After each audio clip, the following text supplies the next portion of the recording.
www.attableek.com, the reviver of Iman. الحمد لله وكفى وسلام على عباده الذين اصطفى خصوصا على أفضلهم وخاتم النبيين محمد الأمين وعلى آله وصحبه أجمعين.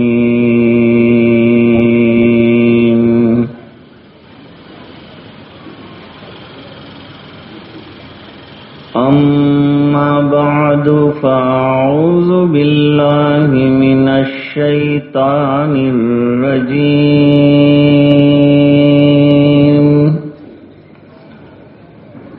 بسم الله الرحمن الرحيم.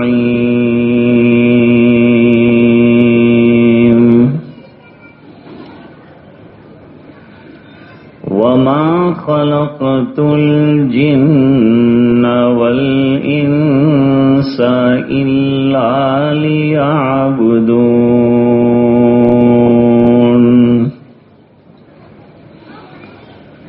ما أريد منهم من رزق وما أريد أن يطعمون.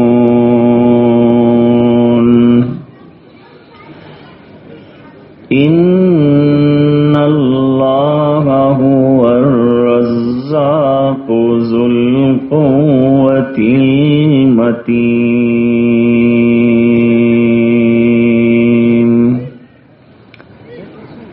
صدق الله العظيم.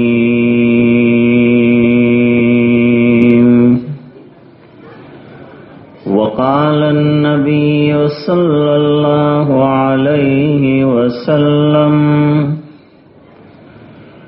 الصلاة عماد الدين، فمن أقامها أقام الدين، ومن هدمها فقد هدم الدين،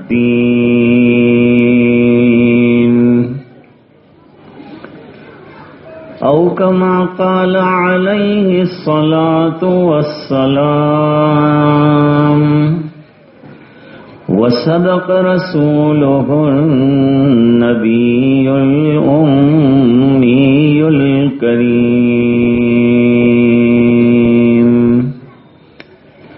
ونحن على ذلك لمن الشاهدين والشاكرين،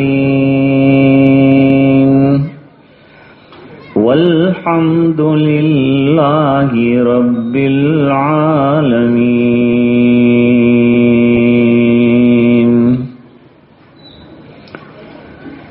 إن الله وملائكته يصلون على النبي يا أيها الذين آمنوا صلوا عليه وسلموا تسليما.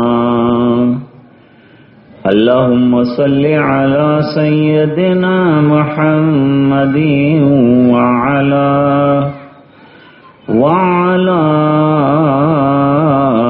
آل سيدنا محمد وبارك وسلم.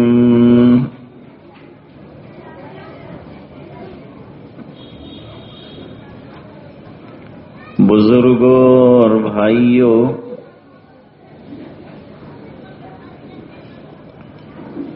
اور گھروں میں سن رہی دینی ماں بہنیں،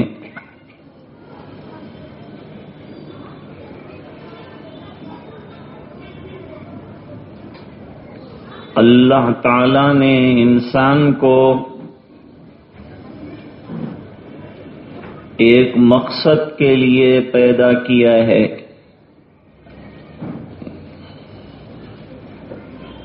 دنیا میں کوئی چیز اللہ نے بے مقصد نہیں بنائی. ہو سکتا ہے کہ بعض چیزوں کے مقاصد ہمیں سمجھ میں نہ آئیں، لیکن وہ بھی مقصد سے لبریز ہے، کیونکہ اللہ کی ذات حکیم ہے، دانا اور بینا ہے، اور وہ کوئی فضول کام کرے یہ سمجھ میں نہیں آتا.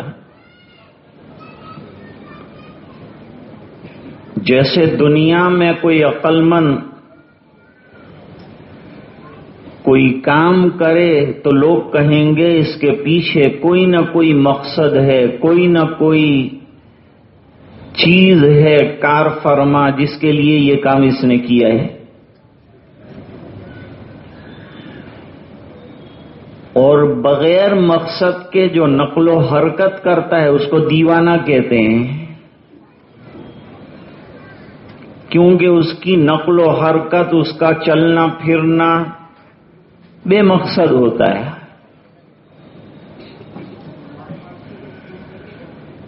دنیا میں جتنے لوگوں کو عقل ملی ہے اس کا خزانہ در حقیقت اللہ کے پاس ہے.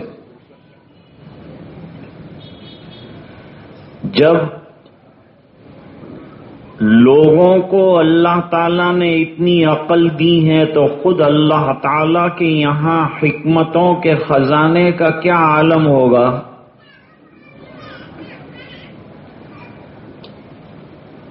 اور اس نے اپنی حکمت سے دنیا کی ہر چیز کو پیدا کیا ہے.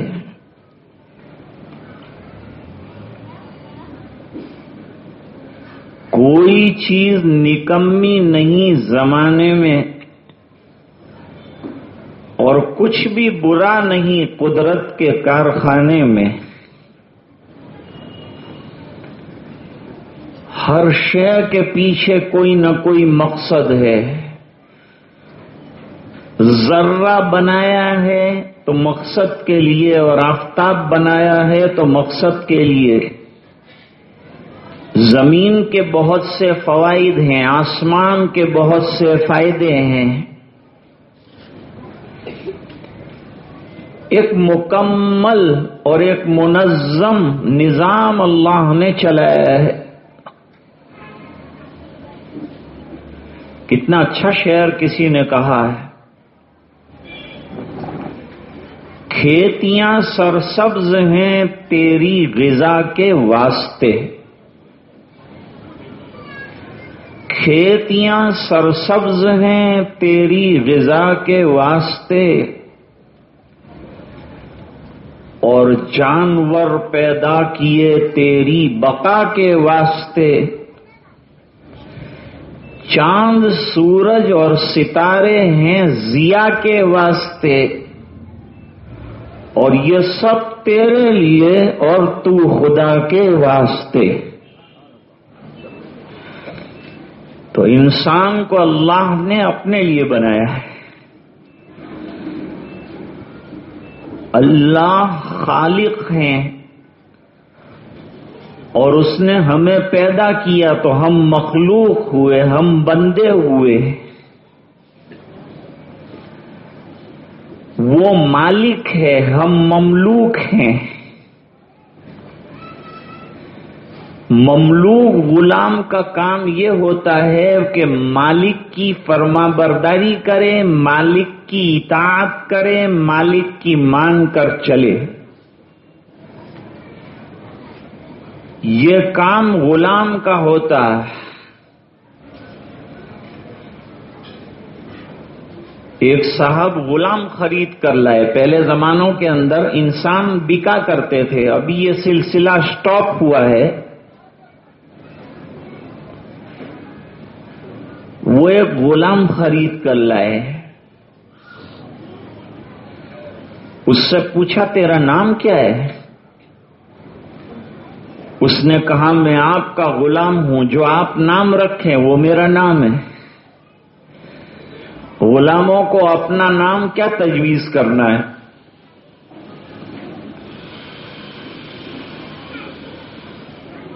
ارے بھائی تم کھاؤ گے کیا؟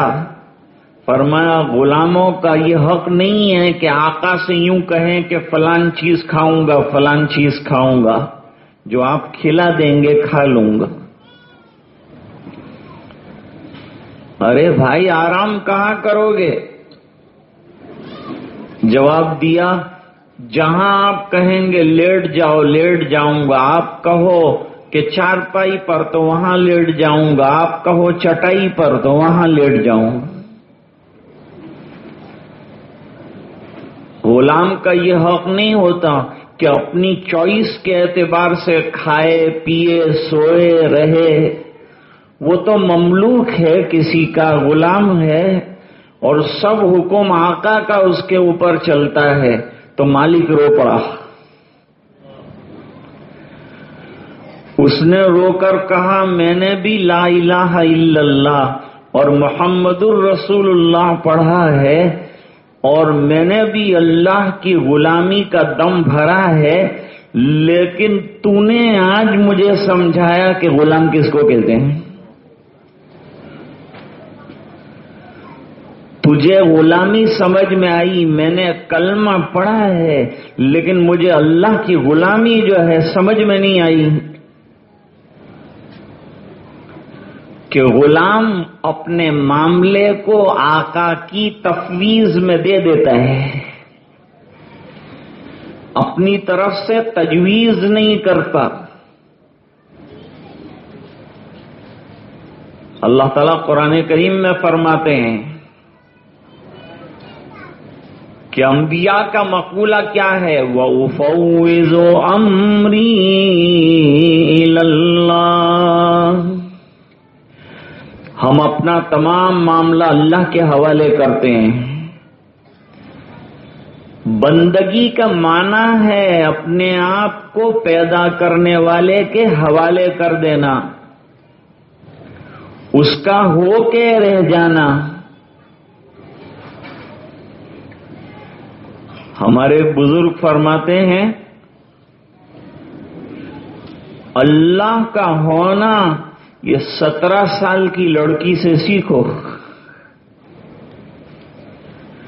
17 سال کی لڑکی ہوئی شادی کر دی۔ آج کل شادی میں لوگ دیر لگاتے ہیں، کیوں بھئی جہیز دینا ہے، بہت سی رسمیں کرنی ہیں، بہت سا خرچ کرنا ہے، وہ ہمارے پاس ہے نہیں، تو اس کے نتیجے میں شادی کے لائق جو بچیاں ہیں وہ بے نکاحی رہ جاتی ہیں۔ سادگی کے ساتھ نکاح کا اگر مزاج بن جائے گا تو بہت سے وہ لڑکے جو نکاح کے منتظر ہیں اللہ ان کے لیے آسانیاں پیدا فرما دیں گے، اور وہ لڑکیاں جو بے نکاحی ہیں ان کے نکاح ہو جائیں گے۔ نکاح کا بہت بڑا اگر خرچہ ہے تو مہر کے علاوہ کوئی خرچہ نہیں ہے۔ ولیمہ بھی اپنی حیثیت کے مطابق کھلانا ہے، کوئی لمبا محلوں کے محلوں تک دیگے لگانا ضروری نہیں ہے، اپنی حیثیت کے مطابق ولیمہ کھلا دیجئے۔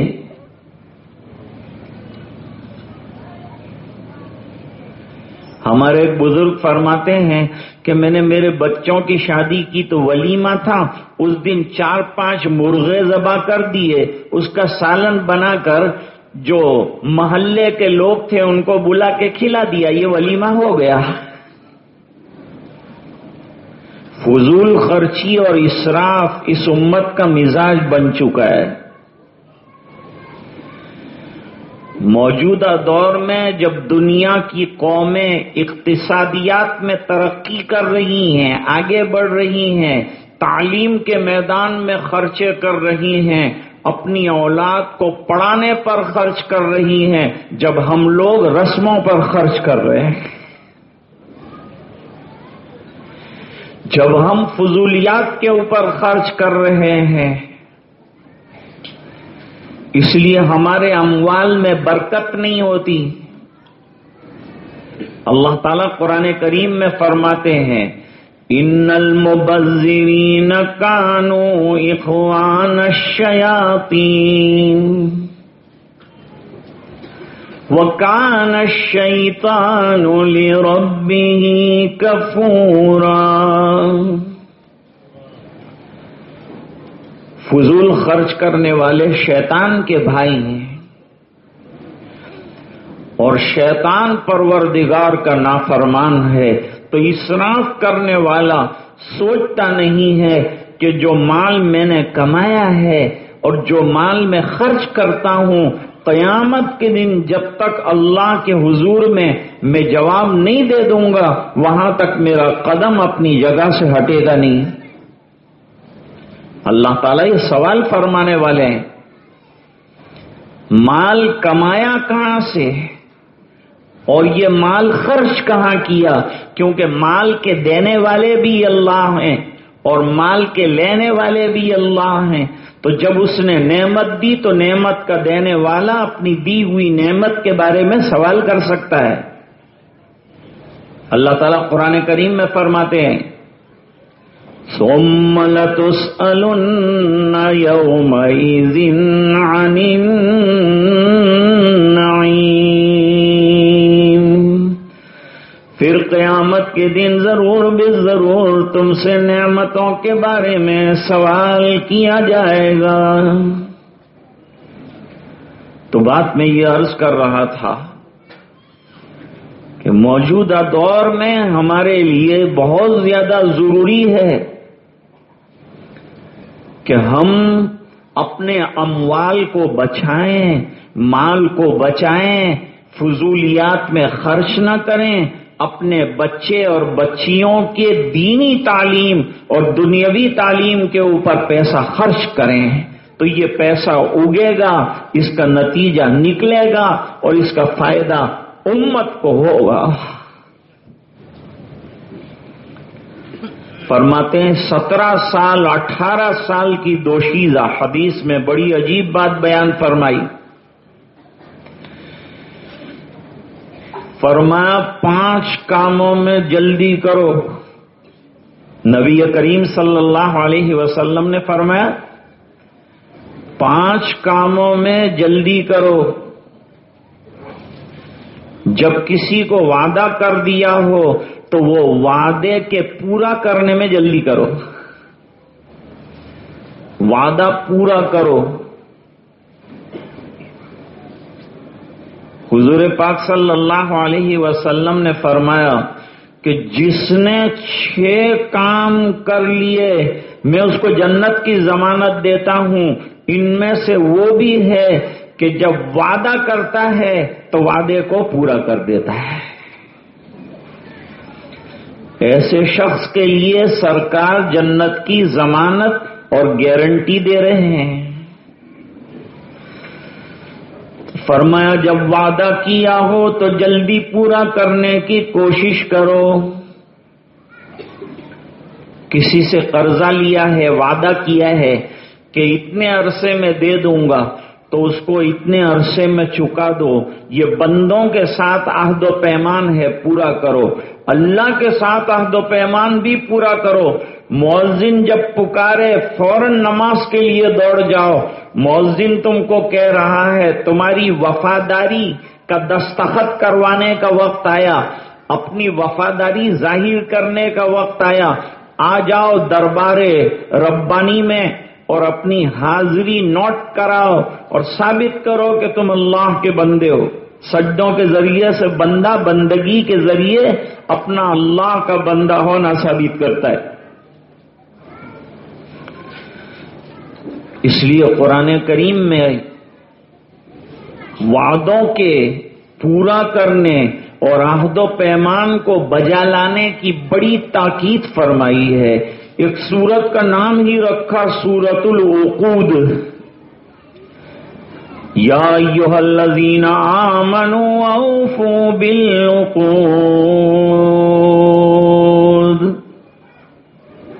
دوسری جگہ اللہ تعالیٰ فرماتے ہیں وَأَوْفُوا بِالْعَهْدِ إِنَّ الْعَهْدَ كَانَ مَسْئُولًا۔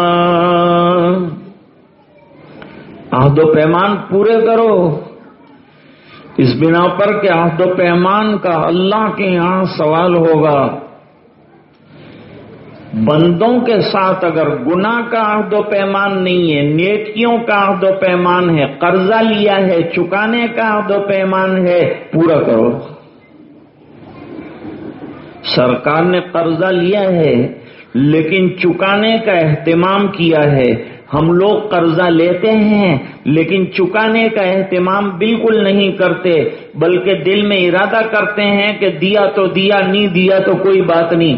حالانکہ حدیث پاک میں فرمایا کہ جو شخص قرضہ لیتے وقت نیت درست کر لے کہ مجھے جس کا پیسہ لیا ہے اس کی ایک ایک پائی چکا دینی ہے، تو اس کا نتیجہ یہ نکلے گا کہ انشاءاللہ اس کی کمائی میں اللہ برکت دے دیں گے اور اس کا قرضہ اللہ چوکتے کروا دیں گے۔ تو فرماتے ہیں عہد و پیمان کی پاسداری کرو، یہ ایمان والے کی شان ہے۔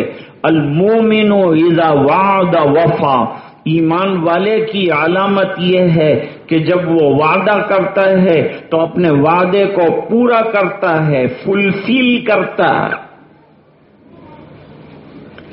اور منافق کی علامتوں میں یہ بات ذکر کی،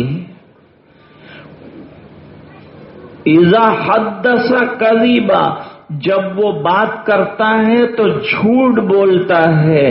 اور آگے فرمایا وَإِذَا اؤْتُمِنَ خَانَ، اور جب وہ امانت رکھا جاتا ہے اس کے پاس سامان تو اس میں خیانت کر دیتا ہے۔ وَإِذَا خَاصَمَ فَجَرَ، اور جب کسی کے ساتھ لڑائی ہوتی ہے تو گالم گلوچ پر اتر آتا ہے۔ گویا ایمان والے میں یہ خرابیاں نہیں ہونی چاہیے۔ اپنے اندر اچھائیاں پیدا کرو، خرابیوں کو دور کرو۔ لقمان حکیم سے پوچھا گیا تھا کہ آپ نے عقل کہاں سے حاصل کی؟ جواب دیا بے وقوفوں سے۔ بے وقوفوں کی بے وقوفی پر جب لوگ ہنستے تھے تو میں طے کرتا تھا کہ مجھے یہ بے وقوفیاں نہیں کرنی ہے، تو اللہ تعالیٰ نے مجھے عقل سلیم عطا فرمائی، مجھے عقل مند اور حکیم بنا دیا۔ لقمان کی دانائی اور ان کی حکمت عرب کے اندر بھی مشہور تھی، اس لیے اللہ نے پوری ایک سورت اتاری سورہ لقمان، حالانکہ وہ نبی نہیں تھے، حکیم تھے۔ حکیم سے مراد بھی وہ حکیم نہیں جو علاج کرتا ہے، بلکہ عقل اور دانائی کے اعتبار سے، حکمت اور فہم اور باتوں کی گہرائی کے اعتبار سے ان کو حکیم قرار دیا گیا۔ چنانچہ حدیث پاک میں فرمایا کہ مومن کی شان جس کے لیے جنت کی ضمانت ہے وہ یہ ہے کہ وَإِذَا وَعَدَ أَنْجَزَ، جب وہ وعدہ کرتا ہے تو اپنا وعدہ پورا کر دیتا ہے، جو بھی ہو جائے۔ ایک صاحب نے سرکار کو کہا آپ یہاں ٹھہرنا، پیسے لے کر میں آتا ہوں۔ 3 دن تک وہ نہیں آیا اور 3 دن تک سرکار وہیں ٹھہرے۔ دوسری بات حدیث پاک میں فرمائی جلدی کرنے کے بارے میں، جب کسی کا قرضہ چکانا ہو جلدی فکر کرو، جلدی ادا کر دو، وعدہ پورا کر دو، اس میں جلدی کرو۔ قرضہ چکانے میں جلدی کرو، ورنہ شیطان ڈھیلا پن پیدا کر کے قرضہ چکانے میں دیر کرواتا جائے گا۔ اور ایک وعید سنو، مدینہ منورہ میں سرکار آنے والے ہر مسلمان کا جنازہ پڑھاتے تھے، لیکن جنازہ پڑھانے سے پہلے پوچھتے تھے کہ اس کا کوئی قرضہ تو نہیں ہے، قرضدار تو نہیں مرا یہ؟ لوگ کہتے تھے کہ قرضہ چھوڑ کر ملا ہے، تو سرکار فرماتے تھے صلو علی صاحبکم، تم پڑھ لو، نماز جنازہ میں نہیں پڑھاؤں گا۔ سرکار کی نماز سے محروم، لیکن اگر کوئی کھڑا ہو کر کہتا سرکار اس کا پورا قرضہ میرے ذمہ ہے، میں وکیل بن جاتا ہوں اور اس کا قرضہ چکا دوں گا، تو سرکار نماز پڑھا دیتے۔ ایک حدیث شریف میں ہے، سرکار نے فرمایا میں نہیں پسند کرتا کہ پورا احد کا پہاڑ مجھے سونے کا بنا کر دے دیا جائے، حالانکہ میرے نبی چاہتے تو آپ کے لیے احد کا پہاڑ سونے کا بنا دیا جاتا، لیکن دنیا سے کوئی تعلق سرکار کو رہا نہیں، اس بنا پر حضور نے دعا فرمائی اللہم اجعل رزق آل محمد قوتا، اے اللہ امت میری جو ذریت ہے اس کی روزی بدرجہ ضرورت رکھیو۔ اس لیے کھانے پینے کی کوئی فراوانی میرے نبی صلی اللہ علیہ وسلم کے یہاں نہیں رہی ہے، صحابہ کرام کے یہاں بھی نہیں رہی ہے، لیکن صحابہ کرام بھوک کے ساتھ اور فاقوں کے ساتھ خوش رہتے ہیں۔ ہم ایسے ناشکرے ہیں کہ ہمارے گھر کھانوں سے بھرے ہوئے ہیں لیکن ہماری زبان پر شکر کے کلمات نہیں آتے، ناشکری کرتے ہیں ہم لوگ، اس لیے نعمتیں اللہ چھینتے ہیں ان لوگوں سے جو ناشکریاں کریں۔ لئن شکرتم لازیدنکم وَلَئِن كَفَرْتُمْ إِنَّ عَذَابِي لَشَدِيدٌ۔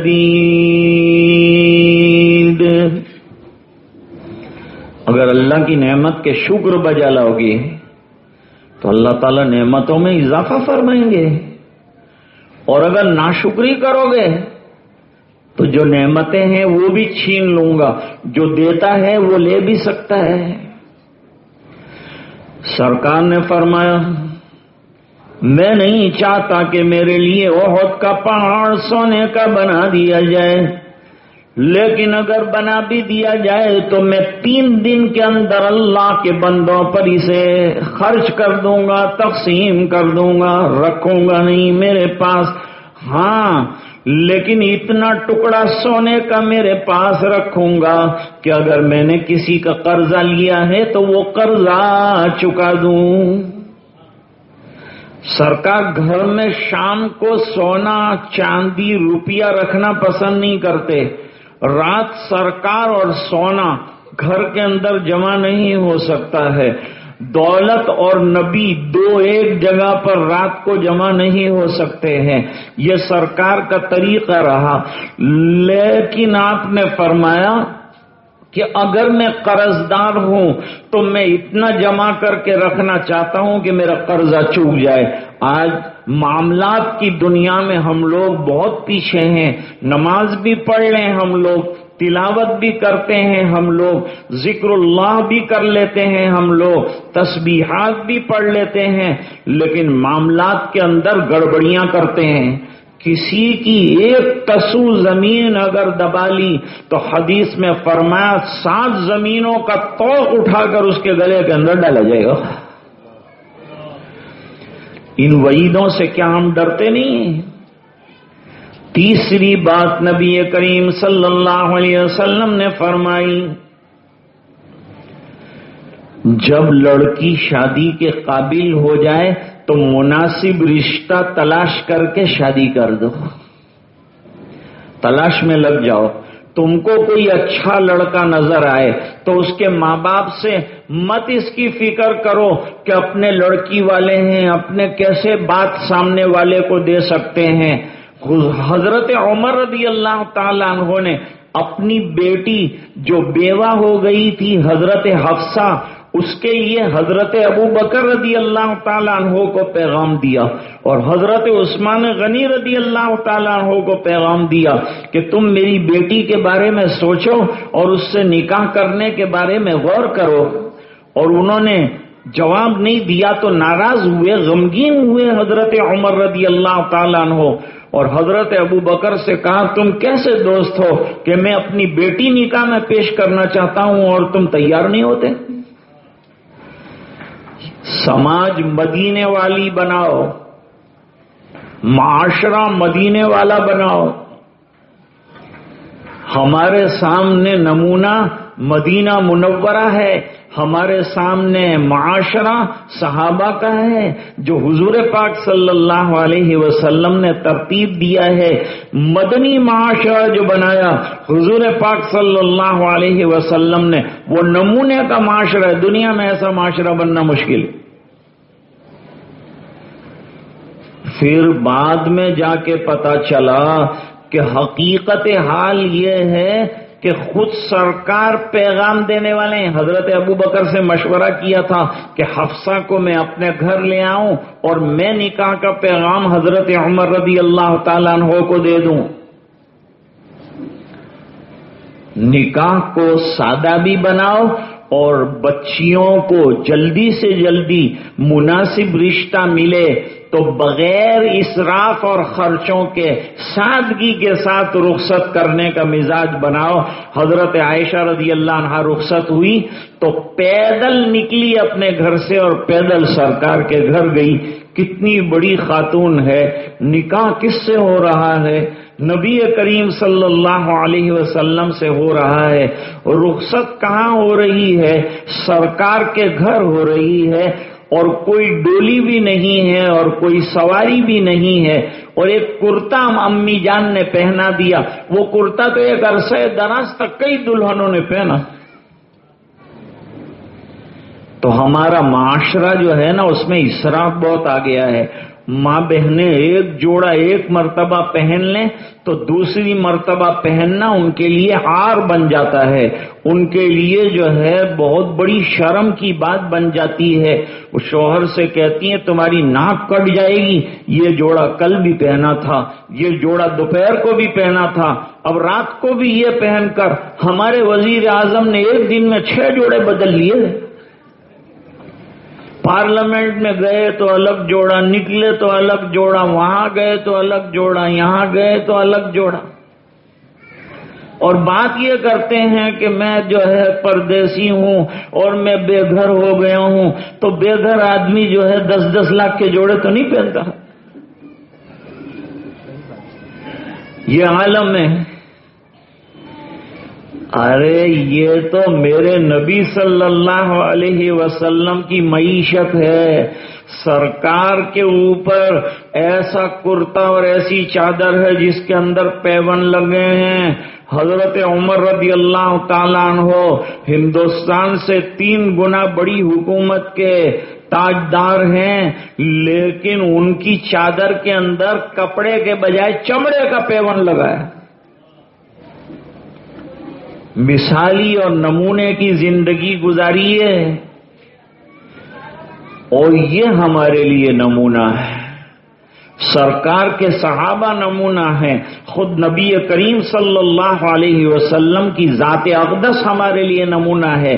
کیسی سرکار نے زندگی گزاری ہے۔ سیرت پڑھو نا، ادھر ادھر کے ناول مت پڑھو، ڈائجسٹ مت پڑھو، فضول اخبار مت پڑھو۔ سیرت کی کتاب گھر میں مستند رکھو اور اس میں سے روزانہ 1-2 صفحے پڑھو۔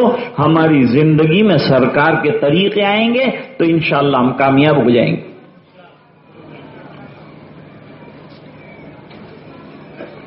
اللہ تعالیٰ قرآن میں فرماتے ہیں لَقَدْ كَانَ لَكُمْ فِي رَسُولِ اللَّهِ أُسْوَةٌ حَسَنَةٌ، تمہارے لیے نبی کریم صلی اللہ علیہ وسلم کی زندگی میں بہترین نمونہ ہے۔ کن لوگوں کے لیے نمونہ ہے؟ لِمَنْ كَانَ يَرْجُو اللَّهَ، جو اللہ سے ملاقات کا یقین رکھتے ہیں، والیوم الآخر، جن کو مر کر اللہ کو جواب دینے کا خیال ہے، وذکر اللہ کثیرا، اور جو اللہ کی یاد کثرت سے کرتے ہیں ان کے لیے میرے محبوب کی ذات نمونہ ہے۔ تو بننا ہو اور اپنے آپ کو بنانا ہو تو نبی کریم صلی اللہ علیہ وسلم کے نقوش قدم اور آپ کی زندگی کو اپنے لیے نمونہ بنا لو، انشاءاللہ دنیا اور آخرت کی کامیابیاں قدم چومے گی۔ اللہ کی ماننا سیکھ لو، اللہ کے رسول کی اتباع آ جائے، کامیابی کا وعدہ قرآن کریم نے کر دیا ہے۔ اللہ فرماتے ہیں وَمَن يُطِعِ اللَّهَ وَرَسُولَهُ فَقَدْ فَازَ فَوْزًا عَظِيمًا۔ جس نے اللہ کی اطاعت کر لی، جس نے رسول اللہ صلی اللہ علیہ وسلم کی اتباع کر لی، بس وہ کامیاب ہو گیا اور بہت بڑی کامیابی اسے نصیب ہو گئی۔ صحابہ کرام کامیاب ہوئے ہیں کہ نہیں ہوئے ہیں؟ کوئی کالج میں نہیں گئے، صحابہ کرام کالجوں میں نہیں گئے، یونیورسٹی میں نہیں گئے، صرف میرے محبوب کے سامنے زانوئے تلمس طے کیا تھا، میرے محبوب کی غلامی کر لی تھی، دامن مصطفیٰ پکڑ لیا تھا، تو اللہ تعالیٰ نے ان کو پوری دنیا کے اندر چمکا دیا، پوری دنیا کے اندر ان کا نام روشن ہو گیا۔ ابو ہریرہ رضی اللہ تعالیٰ عنہ آئے تھے، کوئی جانتا بھی نہیں تھا ان کو، لیکن ایک دن ابو ہریرہ نے جیب سے جو ہے رومال نکالا تو رومال کا کپڑا اتنا قیمتی تھا جو ناک صاف کرنے کے لیے نکالا کہ بادشاہوں کو بھی وہ نصیب نہیں ہوتا تھا۔ فرمایا سرکار کی غلامی کے نتیجے میں اللہ تعالیٰ نے ایسا کپڑا ناک صاف کرنے کے لیے عطا فرمایا۔ قربان جائیے اس نبی پر کہ جس کی غلامی سے غلام بادشاہ بنے ہیں، ان کو اللہ نے مرتبے اور مقامات عطا کیے ہیں، ان کو نمونے کے لوگ بنا دیے ہیں، بادشاہوں کے دربار میں نہیں ڈرتے، قیصر و کسریٰ سے نہیں ڈرتے، فوجوں سے نہیں ڈرتے، جو اللہ سے ڈرتے ہیں وہ بندوں سے نہیں ڈرتے۔ آدمی اللہ سے ڈرنے والا بن جائے، اس کے مزاج میں اللہ کا ڈر آ جائے، بس اسے دنیا کی کسی چیز سے ڈرنے کی ضرورت نہیں ہے۔ جب اللہ کا ہو جائے گا اللہ اس کے ہو جائیں گے۔ من کان للہ کان اللہ لہ، جو اللہ کا ہو گیا اللہ اس کے ہو گئے۔ ہارون رشید بادشاہ گزرے ہیں، بڑے نیک، عباسی خلفاء میں بڑے نیک بادشاہ ہیں۔ ہارون رشید کا ایک بیٹا جو ہے وہ ذرا مجذوب قسم کا ہو گیا تھا، فقیروں کے پاس، اللہ والوں کے پاس اس کا بیٹھنا تھا، اس لیے دربار کی کر و فر سے دور رہتا تھا۔ جب اللہ والوں کے پاس بیٹھتا ہے آدمی کو تو سمجھ میں آتا ہے کہ بھائی وہ دنیا کیا ہے، اور جب اسے دنیا کی حقیقت بھی سمجھ میں آ جاتی ہے کہ اس کی کوئی حیثیت نہیں ہے، ایک مرتبہ اللہ کہنے کا جو درجہ ہے اس کے مقابلے میں دنیا کے ہیرے موتی کوئی حیثیت نہیں رکھتے ہیں۔ واقعات ہیں اس پر، دلائل ہیں اس پر، وقت نہیں۔ بہرحال وہ ہارون رشید کا اللہ والا بیٹا جو ہے وہ ایک دن آیا دربار میں۔ دربار میں جب آیا تو بادشاہ نے بہت افسوس کے ساتھ کہا کہ بیٹا تیرے دونوں بھائی امین اور مامون، دیکھو ان کا لباس، دیکھو کیسا شاہی لباس پہنا ہے، کتنی شان کے ساتھ اپنی کرسیوں پر بیٹھے ہیں، لوگ دیکھتے ہی کہتے ہیں کہ یہ شہزادہ ہے، اور تو بیچارہ دیکھ بالکل فقیر مفلس، تیرا کپڑا جی پرانا پھٹا ہوا ایسا تو نے پہنا ہے۔ تو کہا ابا اس سے کیا ہوتا ہے، کپڑے چمکانے سے کیا ہوتا ہے، دل کو چمکانے کی ضرورت ہے، اندر کی دنیا کو بنانے کی ضرورت ہے۔ میں نے اپنے اندر کو چمکایا ہے، میں نے اپنے دل کو سنوارا ہے، لوگ اپنا ظاہر سنوارتے ہیں، میں نے اپنے دل کو سجایا ہے۔ قرآن کریم نے دل کو سجانے کی بات کہی ہے اور اندر کے بگاڑ دور کرنے کی بات کہی ہے، اور ظاہری گناہ چھوڑنے کو کہا ہے اور باطنی گناہ چھوڑنے کو کہا ہے۔ وَذَرُوا ظَاهِرَ الْإِثْمِ وَبَاطِنًا، ظاہر میں جو گناہ ہیں وہ بھی چھوڑ دو، اور دل میں جو برائیاں ہیں انہیں بھی ختم کرو، وہ بگاڑ بھی ختم کرو۔ حسد دل کا بگاڑ ہے، تکبر دل کا بگاڑ ہے، بغض دل کا بگاڑ ہے، یہ تمام عداوتیں دل کا بگاڑ ہے، دل کو صاف کیجئے۔ ایک صحابی مجلس رسول میں بیٹھے ہیں، نبی کریم صلی اللہ علیہ وسلم نے وہ جانے لگے تو ان کے جانے پر کہا کہ کوئی چاہتا ہو کہ جنتی دیکھے تو ان کو دیکھو، یہ جنتی ہیں۔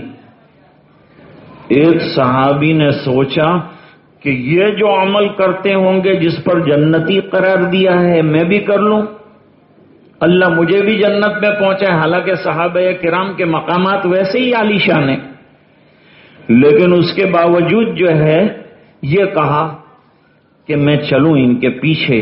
گئے اور ایک دو دن تک ان کے پیچھے پیچھے رہے، لیکن کوئی عمل، واجبی جو اعمال ہیں ان کے علاوہ نظر نہیں آیا۔ تو یوں کہا کہ حضرت میں آپ کے گھر میں ایک دو دن ٹھہر سکتا ہوں؟ ٹھہر جاؤ۔ جھونپڑا تھا ان کا، وہ ان کو تھوڑی ہماری طرح بڑا فلیٹ سسٹم اور بنگلہ سسٹم تھا۔ انہوں نے کہا ٹھہر جاؤ، یہ جھونپڑے میں بھی رہتا ہوں جھونپڑے میں، ادھر تمہارا پڑوس میں ایک جو ہے چارپائی لگا دیتا ہوں۔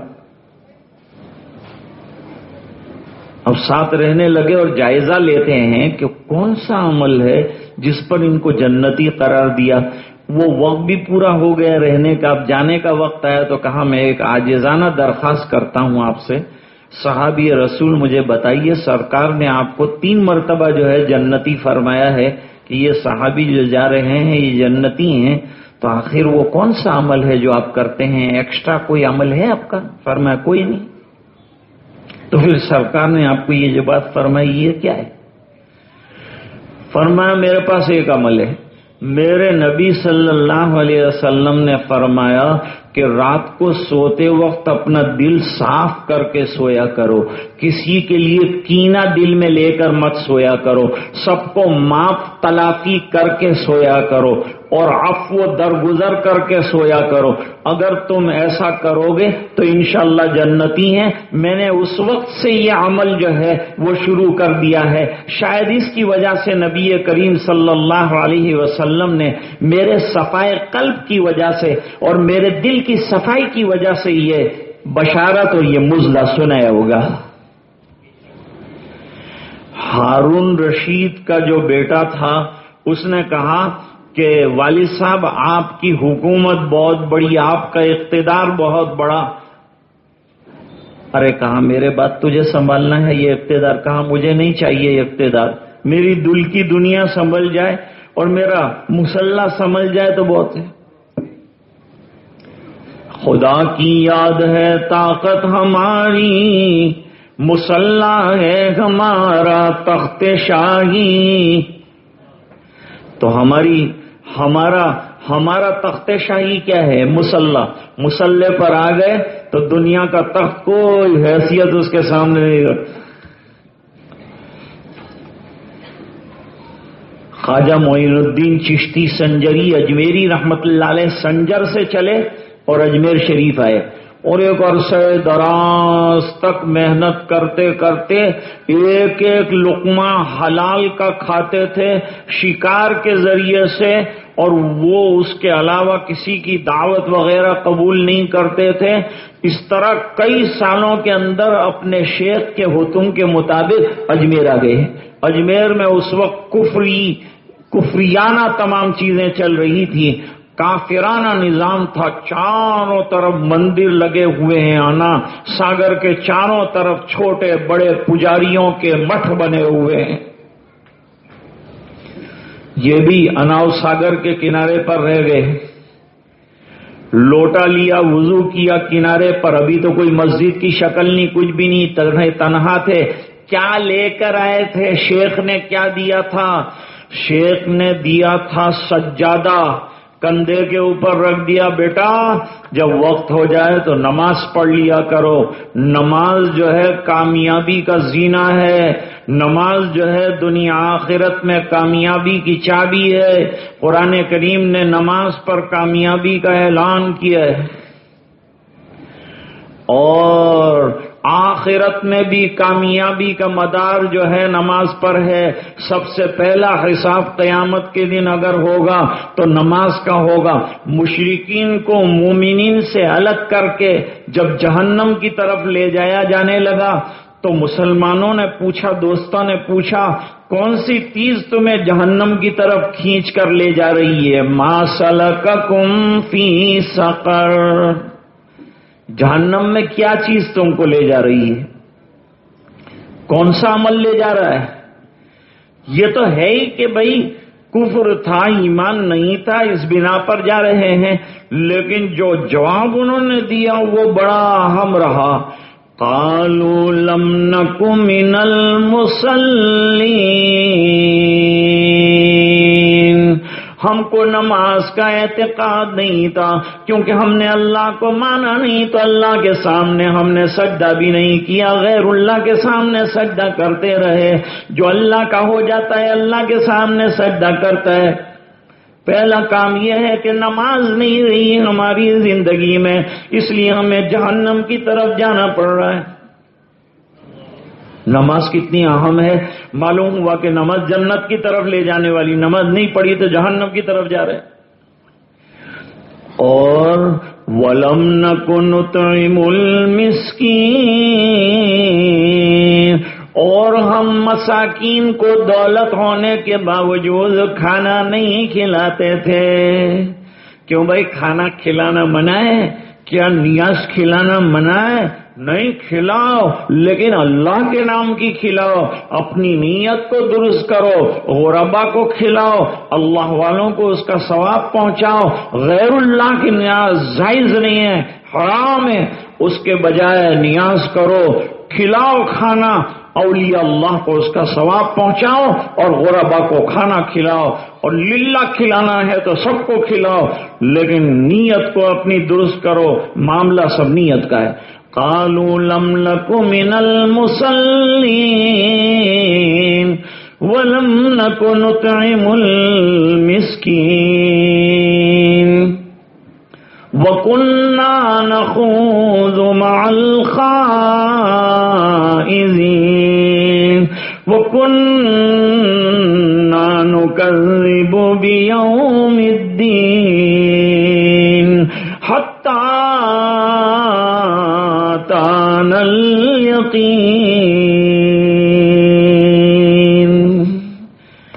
ارے دوستو، ہماری اللہ کے یہاں امتی ہونے کے ناطے سے پہچان کیسے ہوگی؟ آخرت میں ہماری پہچان جب کروڑ لوگ ہوں گے، ہم کو کیسے پہچانیں گے؟ نبی اگر نماز پڑھی ہوگی اور وضو بنایا ہوگا تو وضو کے اعضاء چمک رہے ہوں گے، اس کے ذریعے سے سرکار کہیں گے وہ میرا امتی ہے، وہ میرا امتی ہے، وہ میرا امتی ہے، بلاؤ ان کو جام کوثر دینا ہے، ان کو جام پلانا ہے، ان کو بلاؤ، میرے حوض پر بلاؤ، میں انہیں جام کوثر عطا کروں۔ تو وہ کب ہوگا؟ ظاہری بات ہے کہ جب اب لوگ اکثر یہ کہتے ہیں کہ مولانا ہمارے اندر جو ہے اتحاد نہیں ہوتا، کتنی لڑائیاں ہیں ہم میں، کتنے فرقے ہو گئے ہم میں، گننے بیٹھیں گے رات گزر جائے گی، اتنے فرقے ہمارے ہو گئے۔ وجہ اس کی یہ ہے ہمارے دل تقسیم ہو گئے ہیں، ہمارے فرقے بڑھ گئے ہیں، اس کی وجہ سے کہ ہم نے اللہ کے در چھوڑ دیے ہیں۔ اب حدیث سنو، نبی کریم صلی اللہ علیہ وسلم نے فرمایا اللہ کے بندو اپنی صفوں کو خوب درست کرو، اس بنا پر کہ جتنی تمہاری صفیں درست ہوں گی اتنے تمہارے دل درست ہوں گے. جب دل درست ہوں گے تو آپس میں یونیٹی آ جائے گی، اتفاق آ جائے گا، تمہارے اندر ایکتا آ جائے گی. بغیر خرچے کے ایکتا کا پلان دیا ہے سرکار نے کہ گھر میں میرے آ جاؤ، ایک صف میں کھڑے ہو گئے محمود ایاز، نہ کوئی بندہ رہا نہ کوئی بندہ نواز. اس شان کے ساتھ اگر آپ مسجد کے اندر آ رہے ہیں تو یونٹی آ جائے گی. لیکن کب آئے گی؟ جب مسجد میں آئیں گے، صف میں کھڑے رہیں گے تو آئے گی. جب مسجد میں آنا ہی ہم نے چھوڑ دیا اور باہر ایکتا کے لیے چلا رہے، کبھی بھی ایکتا نہیں آئے گی. اب قرآن کریم نے ایکتا کا دوسرا فارمولا دیا. ایکتا کا ایک فارمولا بہت ایزی، نماز پڑھنا ہے. صفوں میں جماعت کے ساتھ مسجدوں کو آباد کرنے والے آپس میں متحد ہو جاتے ہیں. صحابہ کتنے متحد تھے. مہاجرین آئے، انصار نے ان کو کیسا گلے سے لگایا، اتنا گلے سے لگایا. تاریخ اٹھا لو، تاریخ اٹھاؤ، پوری دنیا کی تاریخ اٹھاؤ، دیکھو ایسی یونٹی ہے کہیں، ایسی قربانی ہے. بھائی کے لیے سگا بھائی قربانی نہیں دیتا. آج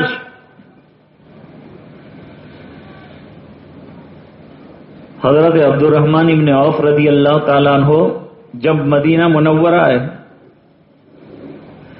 تو سعید ابن ربی نے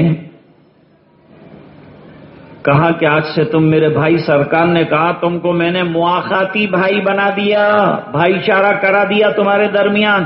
اب خالی اتنا کہنے کے بعد محبت دیکھو، محبت دیکھو. سگے بھائی میں بھی ایسی محبت اور اتنی قربانی کا جذبہ ہو سکتا ہے؟ سوچو خالی. یوں کہا عبد الرحمن میرے پاس 2 منزلہ مکان ہے، آپ پورا میرا مکان دیکھ لو پہلے، آپ کو کون سا شوٹ کرتا ہے؟ اوپر والا اچھا لگتا ہے تو میں خالی کرتا ہوں سامان، نیچے بیٹھ جاؤ، میں نیچے رہوں گا آپ اوپر رہو. ایسی قربانی کوئی دے گا؟ پہلے اپنا سیٹنگ کرے گا کہ بھئی میں اچھی طرح سے ایک جگہ رہ لوں، اس کے بعد پھر دوسرا یہ جہاں رہنے کا ہوگا اپنے حساب سے کرے گا سیٹنگ. لیکن یہاں قربانی کا جذبہ یہ ہے اور قربانی کا عالم یہ ہے کہ کہا یہ جا رہا ہے کہ آپ کو میرے مکان کا جو حصہ پسند ہوگا میں دوں گا. یہ بات کہنا آسان ہے، اس کو زندگیوں میں لانا بغیر صحبت رسول کے مشکل ہے. دوسری بات، میری 2 تجارتی دکانیں ہیں. ایک دکان بہت چلتی ہے، ایک دکان ذرا کم چلتی ہے.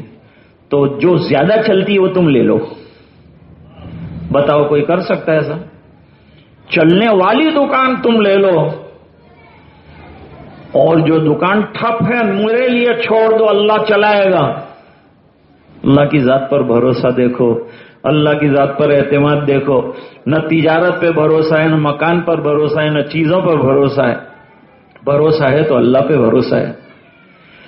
اچھا یہ 2 چیزیں بھی شاید کوئی کر سکتا ہوگا، لیکن پھر یوں کہا کہ میری 2 بیویاں ہیں، دونوں کو دیکھ لو تم، جو تم کو پسند ہوگی میں طلاق دوں گا، عدت گزارے گی تم اس سے نکاح کر لینا.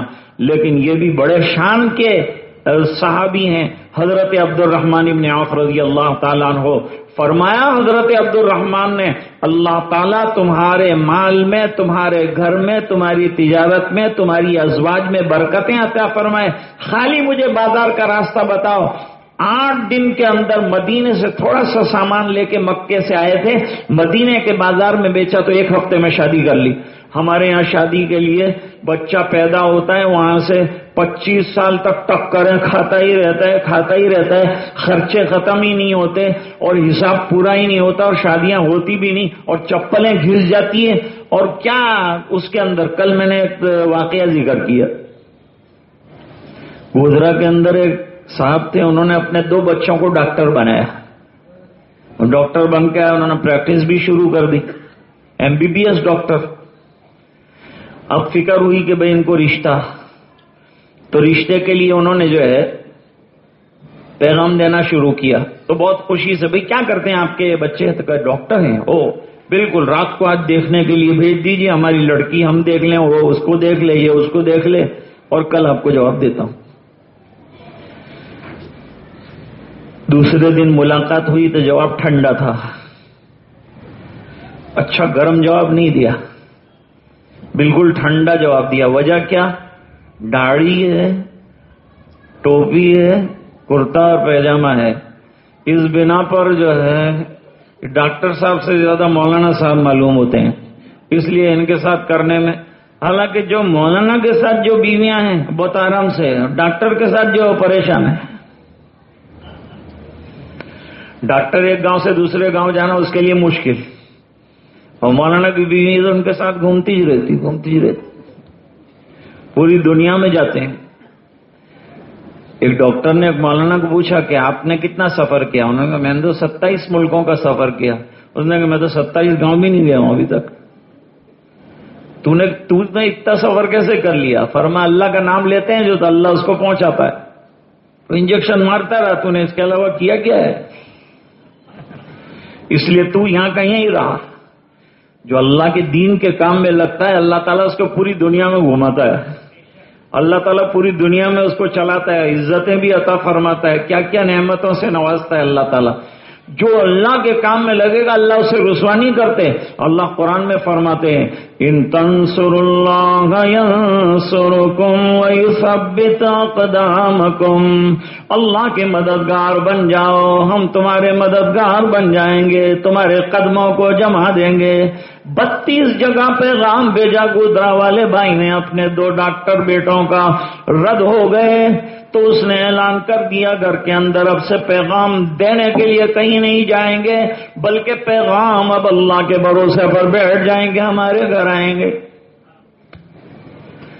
ایسے پیغام آئے کہ ایک تو وکیل کی لڑکی آئی گھر، سوچ بھی نہیں سکتے کہ وکیل کی لڑکی آئے گی، ایک تبلیغ والے گھر کے اندر آئی اور وہ پکی دیندار بن گئی۔ تو دوسرے ڈاکٹر کی شادی ہوئی تو انسپیکٹر کی لڑکی آئی۔ اللہ کا نظام دیکھو، کرنے والے اللہ ہیں، دینے والی ذات اللہ کی، آدمی اللہ کی ذات پر اعتماد رکھے۔ حضرت عبد الرحمن ابن عوف رضی اللہ تعالیٰ عنہ نے 1 ہفتے کے اندر شادی کر لی، اور بعد میں سرکار کو پتا چلا کہ بھئی ان کی شادی ہوئی ہے، ارے اتنا بڑا میرا احسان، تیرا مواخات کا نظام بنایا، تیرے یہاں رہنے کا ٹھکانہ بنایا، اور مجھے شادی کی اطلاع بھی نہیں دی۔ ہمارے یہاں تو شادی کی کنکوتری نہ دے تو موت میت کا تعلق بھی اٹھا ڈالتے۔ تو نے جب ہم کو یاد نہیں کیا تو اب تیری میت میں بھی دیکھ کون آتا ہے۔ خوشی کے موقع پہ تو نے یاد نہیں کیا تو مار، تیرے یہاں کوئی آئے گا۔ اتنا جو ہے سخت ہمارا معاملہ ہے، شریعت نے اس کو اتنا لائٹ لیا ہوا ہے، اتنا آسان لیا ہے۔ سرکار نے دعا دی حضرت عبد الرحمن ابن عوف کو، حدیث پاک میں فرمایا دعا دی متزوج کو، کیا دعا کی جائے؟ اللہم بارک لک، بارک اللہ لک وبارک علیک۔ حضور پاک صلی اللہ علیہ وسلم نے دعا کی اور فرمایا ولیمہ نہیں کیا تو نے؟ کہا نہیں سرکار۔ فرمایا ولیمہ کر لو، اور بہت بڑا ولیمہ کرنا ہو تو 1 آدھ بکری ذبح کر لو۔ عرض یہ کر رہا تھا کہ ہارون رشید کا بیٹا بالکل مفلوق الحال اور بالکل غریب پوزیشن، اور بیٹھا ہے دربار کے اندر تو بھی اسی عاجزانہ شان انکساری کے ساتھ، ابا آپ کی حکومت بہت بڑی ہے، آپ کی فوج بہت بڑی ہے، آپ کا اقتدار بہت بڑا ہے، لیکن ابا ایک کام کر سکتے ہیں، وہ کبوتر سامنے بیٹھا ہے چبوترے کے اوپر، اس کو وہاں سے اڑا کر اپنے پاس بلا سکتے ہیں آپ؟ بیٹا میرے پاس سپہ سالار ہیں، میرے پاس فوج کے بڑے بڑے جرنیل ہیں، تو کہنا میں ان کو ابھی آرڈر دوں، پوری فوج کھڑی ہو جائے گی، اچھل جائے گی میرے حکم پر۔ فرمایا نہیں، یہ کبوتر کو اگر آپ اڑا لیں اور یہ کبوتر اپنی جگہ سے اڑے اور آپ کے کندھے پر آ کر بیٹھ جائے، آپ کہیں تو اڑ کر چلا جائے تو میں سمجھوں کہ آپ کا اقتدار ہے، ورنہ کوئی حیثیت نہیں ہے تمہارے اقتدار کی۔ کہا بیٹا یہ تو میرے بس کی چیز نہیں ہے. تو کہا یہ اللہ نے میرے بس میں رکھا ہے. کبوتر کو اشارہ کیا, وہ اڑا, اشارہ کیا بادشاہ کے کندھے پہ بیٹھا, پھر اشارہ کیا اپنی جگہ پر چلا گیا. کہا بیٹا کبوتر بھی تیری مانتا ہے؟ تو بیٹے نے کہا کہ جو اللہ کی ماننے والا بنتا ہے دنیا کی ہر مخلوق اس کی مانتی ہے, اور جو اللہ کی نہیں مانتا دنیا کا کوئی بندہ بھی اس کی ماننے کے لیے تیار نہیں ہوتا, بلکہ گھر کی بکریاں بھی شام کو پکڑنے جاتا ہے تو سینگ مارتی. حالانکہ گھر کی بکری ہے, مرغیاں گھر کی ہے, لیکن بھاگ رہی ہے. کیوں بھاگ رہی ہے؟ تو اللہ کے احکام سے بھاگ رہا ہے. تو نے اللہ کے احکام سے منہ موڑ رکھا ہے, اس لیے تیرا بکرا بھی تیرا ہونے کے لیے تیار نہیں ہے. دنیا ہماری ہو جائے ہم یہ چاہتے ہیں, سب ہمارا احترام کرنے والے بن جائیں یہ چاہتے ہیں. ہماری زندگیوں میں اللہ کے احکام کا احترام ہے کہ ہمارا احترام لوگ کریں گے؟ ہم قرآن کا احترام نہیں کرتے. بالائے طاق رکھا ہے گھر کے اندر, قرآن کریم کو پڑھتے ہیں گھر میں. قرآن کریم جہیز میں دیا جاتا ہے لیکن پڑھا نہیں جاتا. بہترین سے بہترین قرآن دیا جاتا ہے جہیز کے اندر. یہ جہیز کا ضروری اور لازمی حصہ ہے کہ مصلی بھی ہوگا اور اسی طرح سے قرآن کریم بھی ہوگا اور تسبیح بھی اس کے اندر ہوگی. لیکن ماں ایک مرتبہ بھی اس کو توفیق نہیں ہوتی کہ یوں کہے کہ بیٹا یہ تسبیح پڑھے پڑھے اس کے دانے بکھر نہ جائے, اور بیٹا یہ دھاگے مصلی کے ویسے ہی نکل نہ جائیں, تو پڑھنا اس مصلی پر. تو جب خواجہ معین الدین چشتی رحمت اللہ علیہ جب چلے تو کندھے کے اوپر سجادہ رکھ لیا. سب مسائل حل ہوں گے تو اس سے حل ہوں گے. لوگوں کے مسائل شاید میسائل سے حل ہوتے ہوں, لیکن مسلمان کے مسائل مسلوں سے چلتے ہیں. مسلے والے بنو, اللہ سے مانگنے والے بنو. اچھی بات ہے. اور کیا دیا؟ ہاتھ میں قرآن دے دیا کہ یہ دستور زندگی ہے, یہ دستور زندگی ہے, روشنی ہے, چراغ ہے اندھیروں میں. قد جاءکم من اللہ نور وکتاب مبین یہدی بہ اللہ من اتبع رضوانہ سبل السلام وَيُخْرِجُهُم مِّنَ الظُّلُمَاتِ إِلَى النُّورِ بِإِذْنِهِ وَيَهْدِيهِمْ إِلَى صِرَاطٍ مُّسْتَقِيمٍ.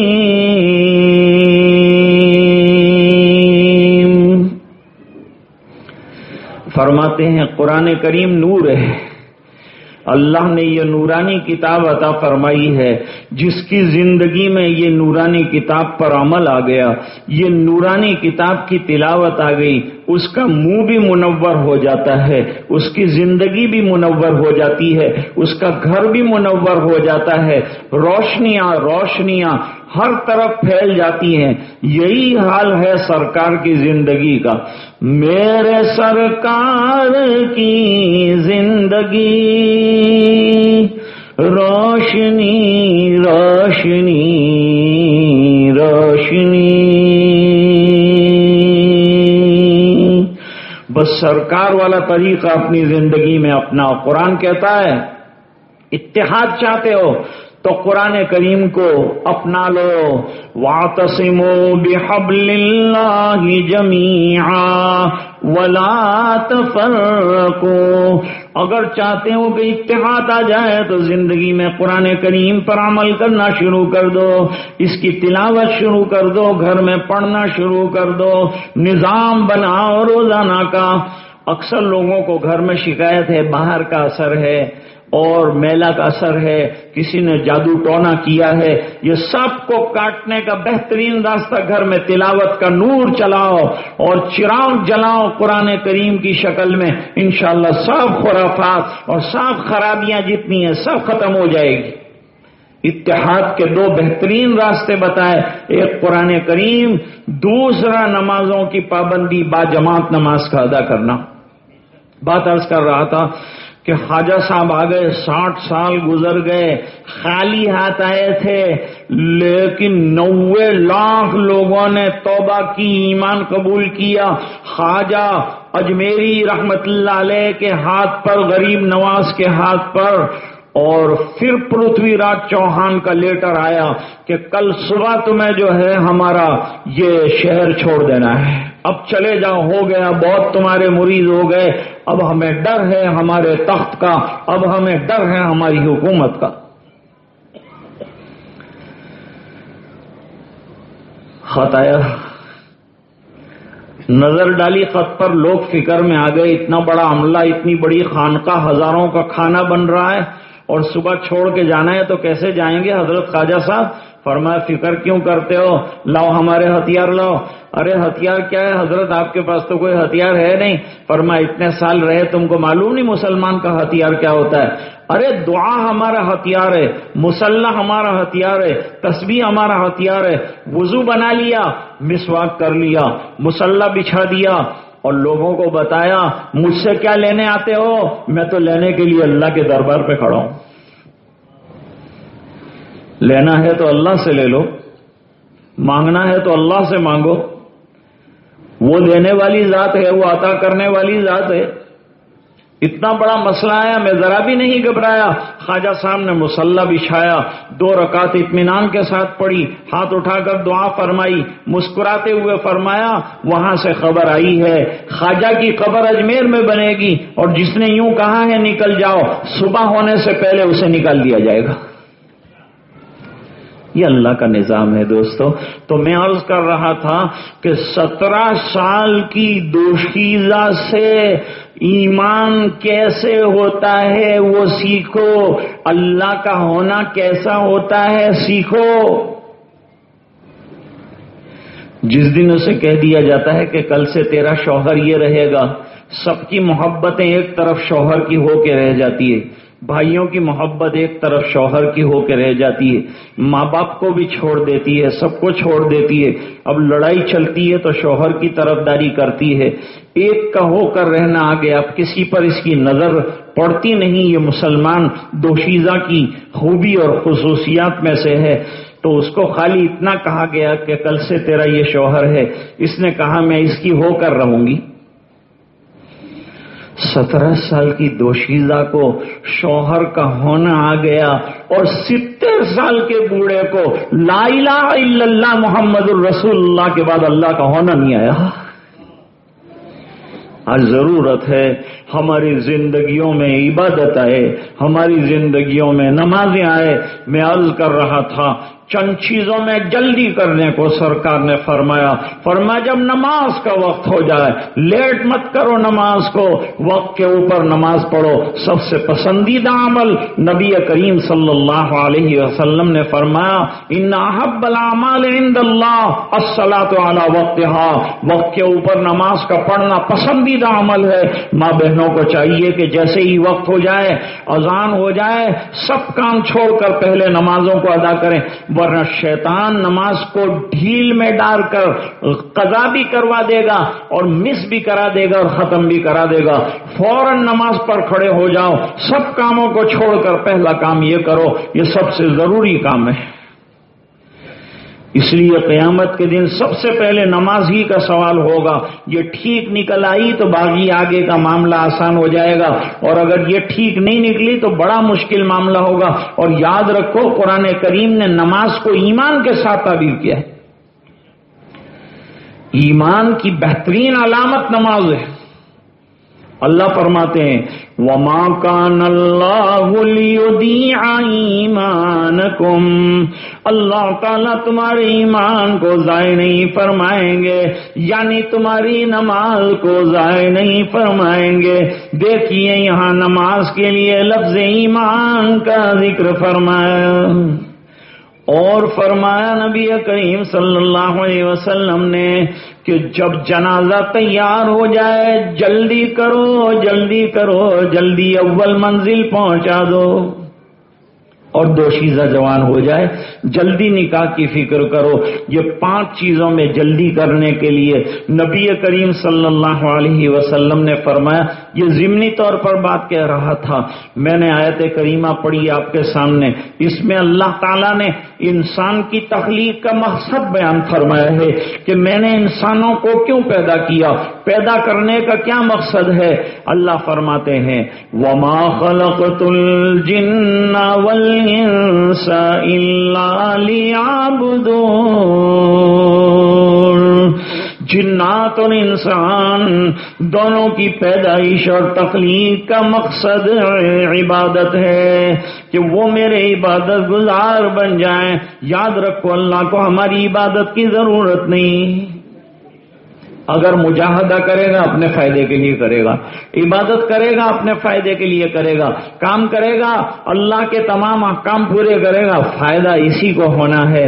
اللہ چاہتے ہیں بندے دنیا میں رہیں، میری نعمتیں استعمال کریں اور میرے احکام کو پورا کریں، تو پھر اللہ انعام بھی خود ہی اپنی طرف سے دیتے ہیں. جنت کے 8 دروازے کھول دیتے ہیں، فرماتے ہیں جس دروازے سے داخل ہونا داخل ہو جاؤ. ایک حدیث میں فرمایا ایک خاتون کا انتقال ہو جائے، ایک عورت کا انتقال ہوا، فرشتوں کو پوچھتے ہیں کیا معاملہ رہا اس کا، شوہر اس سے راضی ہے مرنے کے بعد کہ نہیں؟ فرمایا اللہ شوہر اس کا بہت راضی ہے، یہ بڑی خدمت گزار تھی، شوہر کی بھی خدمت کرتی تھی، اور اللہ اس نے تجھے راضی کرنے میں بھی کچھ باقی نہیں رکھا، یہ تیرے احکام بھی پورا کرتی تھی اور تیرے حکم کے مطابق شوہر کی خدمت بھی انجام دیتی تھی، شوہر بھی خوش ہے اور اللہ تو بھی خوش ہو جائے گا، ایسے اعمال لے کر ہی آئی ہے. تو اللہ فرشتوں سے فرماتے ہیں جنت کے 8 دروازوں میں سے جس دروازے سے اس کو داخل ہونا ہو داخل ہو جائے. اتنا بڑا درجہ خاتون کو عطا فرمایا ہے، لیکن خواتین کو اپنے درجے کا پتہ نہیں ہے، انہیں اپنے مرتبے کی قدر نہیں ہے، اور وہ اعتراضات کرتی ہیں کہ اسلام نے پردہ دے دیا، ہم کو بند کر کے رکھ دیا، ہم کو گھر میں رکھ دیا. ارے گھر کی ملکہ بنایا، تجھے عزت والی خاتون بنایا، تجھے گھر کا رہبر بنایا، تجھے گھر کی ذمہ دار بنایا، اور تیرے لیے جنت کے راستے گھر بیٹھے بیٹھے کھول دیے. کرنے والے میدانوں کے اندر خون کے پسینے کریں گے، تو گھر میں بیٹھ کر اللہ ایک مرتبہ کہے گی تو اللہ جنت کا دروازہ کھول دے. اللہ تعالی ہم سب کو سمجھنے کی توفیق عطا فرمائے. ہمارے حضرت مولانا آدم صاحب بیچارے راندے تشریف لائے اور انہوں نے حکم دیا کہ جو ہے اس علاقے کے اندر دین کے سلسلے کی تھوڑی دیر کچھ گفتگو ہو جائے. اس بنا پر محسن بھائی کی طرف سے یہ پروگرام جو ہے ترتیب دیا گیا. اللہ تعالی آنے والے تمام حضرات کو قبول فرمائے، ہماری گفتگو کو قبول فرمائے. جو اچھی باتیں ہوئی ہیں اللہ تعالیٰ سب سے پہلے مجھے بعد میں پوری امت کو عمل کرنے کی توفیق سعید عطا فرمائے. درود پاک. اللهم صل على سيدنا محمد وعلى آل سيدنا محمد وبارك وسلم. ربنا آتنا في الدنيا حسنة وفي الآخرة حسنة وقنا عذاب النار. قنا عذاب القبر وقنا عذاب الحشر وقنا عذاب الفقر وقنا عذاب الدين واحشرنا يوم القيامة مع الأبرار. ربنا لا تزغ قلوبنا بعد إذ هديتنا وهب لنا من لدنك رحمة إنك أنت الوهاب. ربنا اغفر لنا ذنوبنا وإسرافنا في أمرنا وثبت أقدامنا وانصرنا على القوم الكافرين. ربنا اغفر لنا ولإخواننا الذين سبقونا بالإيمان ولا تجعل في قلوبنا غلا للذين آمنوا ربنا إنك رؤوف رحيم. ربنا أتمم لنا نورنا واغفر لنا إنك على كل شيء قدير. رب اجعلني مقيم الصلاة ومن ذريتي ربنا وتقبل دعاء. ربنا اغفر لي ولوالدي وللمؤمنين يوم يقوم الحساب. اللهم اغفر لنا ولوالدينا ولأساتذتنا ولمشايخنا ولمن حق علينا ولمن أوصانا بالدعاء. واغفر لجميع المسلمين والمسلمات والمؤمنين والمؤمنات الأحياء منهم والأموات إنك سميع قريب مجيب الدعوات. يا قاضي الحاجات يا حل المشكلات يا كافي المهمات يا دافع البليات يا شافي الأمراض إنك على كل شيء قدير. اے اللہ ہمارے گناہوں کو معاف فرما، کوتاہیوں سے درگزر فرما، اپنا فضل اور کرم شامل حال فرما، رحم کے کرم کے اللہ فیصلے فرما. اے اللہ ہماری معصیات کو ختم فرما، اے اللہ سیئات کو حسنات سے مبدل فرما، اے اللہ ہمیں نمازوں کا پابند بنا دے، اے اللہ ہمیں تلاوت کا شیدائی بنا دے، اے اللہ ذاکرانہ اور شاکرانہ زندگی عطا فرما، اے اللہ تیری رضا والی زندگی عطا فرما، ہمارے گھروں کو اے اللہ دیندار گھرانے بنا دے، اے اللہ یہ دعائیں اپنے فضل و کرم حبیب پاک صلی اللہ علیہ وسلم کے صدقے میں منظور فرما، برحمتک یا ارحم الراحمین۔